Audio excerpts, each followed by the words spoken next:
Miranda, right here, other side. Oh, what? Okay.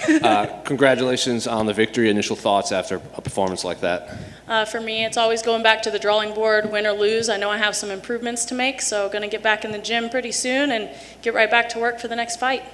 Round two, she kind of had you stuck in a couple submission attempts in there. Even the commentators thought she had a couple deep chokes in there. Was anything, were you in danger at all in there? I was never in danger. I obviously knew I was losing position a few times, but I never felt in danger of a choke or anything else. Everything I was very aware of that was happening and just working on trying to get back up and in better position or reversing it on her. Took me a little bit longer than I had wished. At the end of round two, when you finally did up, you kind of swarmed her to close out the round, and then you came out the same way until you got the dominant position too. How much confidence did that, between 2 and 3, did that late flurry carry over into the next round? I think it gave me some confidence. I had already taken her down, I think, in the first round, so that wasn't the issue. It was just a matter of like a game plan that we had actually worked of. She may be like all hyped up that she got me on the ground even if she gets in dominant position, but it's about getting back up and attacking her and not giving her a rest as soon as I get up.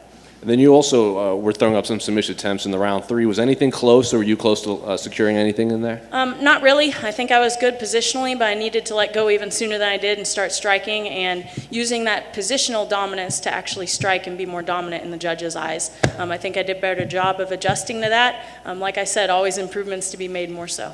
Then the commentators were making a lot about the size difference. It says that eventually you might have to go up to bantamweight. But in this fight specifically, could you feel a significant strength advantage against Gillian? I feel like I always feel a significant strength advantage. Honestly, being strong is one of my biggest strengths. People have always said it. At first in my career, I didn't like it because nobody gave me credit for my technique. Now I think it's all well-rounded. Everybody sees all of it. I will never go to bantamweight. That's not an option for me. I'm short. I am smaller. I just have a lot of muscle on my frame, and I'll adjust to that as need be as I age. But for now, flyweight's my home, and I feel very strong there and like I'm in a dominant position in most opponents. And then you had mentioned something about a rough weight cut leading into this fight. Was that just because it was 2 back-to-back cuts, or was there something specifically? That was mainly it. Yeah, just everything happens, especially being a female and stuff. There's sometimes rough weight cuts, but the back-to-back was a problem. I've been fighting being a little bit sick for the last like 4 weeks, so just everything kind of piled on top. I still made weight. I still did good, and we muscled through it. But at the end of the day, it was a little bit rough. I think it hurt my cardio just a little bit, but felt good in that fight, ready to get back in there and improve even more and look like a different fighter every time I walk into the cage. And finally, I know you have a lot going on in your life outside of fighting too, but how soon do you want to get back into the octagon? Is there a specific name you want for your next test? I'm thinking end of June, beginning of July is when I'd like to be back in there. I'd like to have a full fight camp, not any 4-week, 3-week call-ups. You know, the end goal for all of us as flyweights, I think, is to fight for that title, fight Valentina Shevchenko. Everybody gives everyone a problem for saying that, you know, especially with it being my second fight in the UFC. But I don't plan on fighting her my next fight. That's not what I mean. I mean, within 2 years, I want to be there. I want to work my way up. And if that means going through one sister first, I will.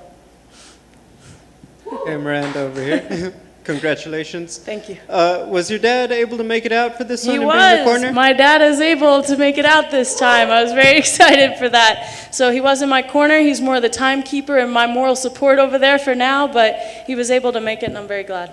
Can you talk about what that means? Because obviously he wasn't there for your UFC debut, and this is his first time experiencing you as a UFC fighter. Yes. Just, I have to imagine he was even more special than the other fights he's been in. I wouldn't say it was more special. It gave me almost more motivation last time he wasn't there, because I know he's at home just biting his fingernails the whole time I'm in there fighting. He gets much more nervous and anxious than I do.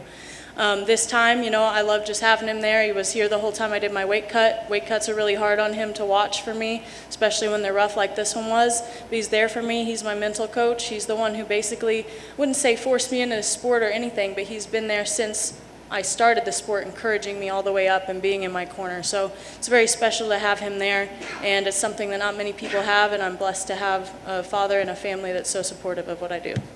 Can you discuss a little bit about having to reset a bit, because the last fight it was canceled, you know, the day of, you have to push it back a couple of weeks, just having to make that adjustment after you'd already completed camp? There was no adjustment. It was just a 4-week extension of the last fight camp. Same opponent, same game plan. I just go in there trying to improve 1% more every single day. That's how it always is, whether I'm in fight camp or out of fight camp.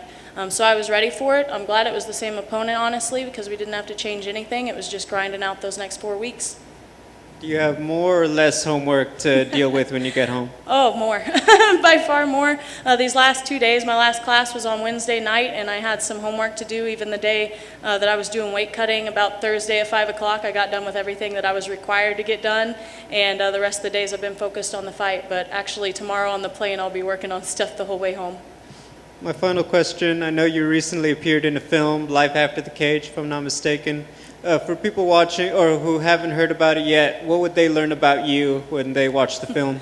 They'd see where that strength comes from. Sorry. It actually has my whole family in it pretty much. It shows that farm background that I'm from, us working on the farm, and just has my dad kind of talking about the background of how I was raised and why basically the way I was raised kind of led me into this sport and made it to where I have an advantage in this sport against most other females. One last one. Was there more pressure for yourself because, John Anik had been saying a lot, the fight got moved to the main card? It just seemed like compared to the last one, there was even more attention on you. I don't think that affects me at all, honestly. I'm my harshest critic. I've said that before. My dad's probably my second hardest critic. And my coaches are always there keeping me confident and ready to go every time I step into the cage so that I don't get surprised. I get my butt whooped every day in practice, so getting in there and losing 20 seconds or 2 minutes of a round is no problem for me. Get up and go back to it again.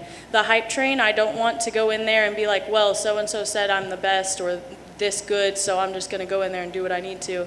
I go back to the gym and I work on becoming that hype train every single day. Congrats again. Thank you.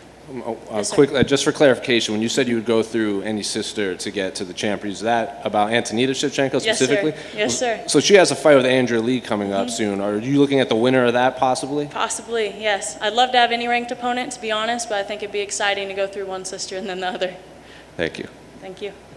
Just one quick one from me. Yes, I think they even mentioned on the commentary as well. They kept talking of you as being this prospect, this person coming up. Do you think with a fight like this, and especially over a top 15, are we ready to just get rid of this prospect title? Or are you ready to hopefully overtake that role and enter into the top 15? It's an ironic thing, actually, because the whole time I was in Invicta, I was being called a prospect. Started there at 18, worked up 19, then 20. I'm always a prospect until I was finally a contender for the title, and then I moved to the UFC, started back as the little fish in the big pond, So it's been amusing to be called a prospect again. But honestly, I think here it does fit. I'm this young person, I am up and coming, and until you've basically made it to title contention, you are a prospect in this sport.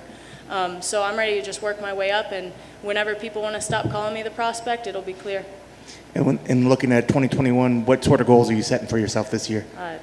2021, top 10. I like it. Congrats. Thank you.